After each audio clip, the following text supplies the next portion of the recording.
5 জানুয়ারি নির্বাচন করা ছাড়া কমিশনের কাছে আর কোনো গণতান্ত্রিক পথ খোলা ছিল না। দুপুরে ইসির মিডিয়া সেন্টারে সংবাদ সম্মেলনে একথা জানান বিদায়ী প্রধান নির্বাচন কমিশনার কাজী রকিবউদ্দিন আহমদ।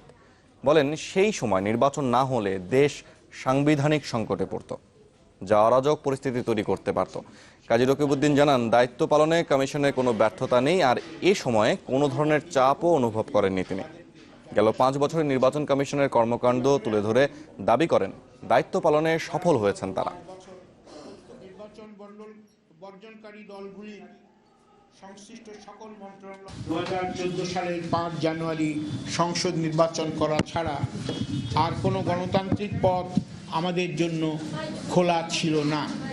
ওই সময় নির্বাচন না হলে দেশে যে কি অসাংবিধানিক অরাজক সংকট সৃষ্টি হতো তা আপনারা কল্পনা করতে পারবেন।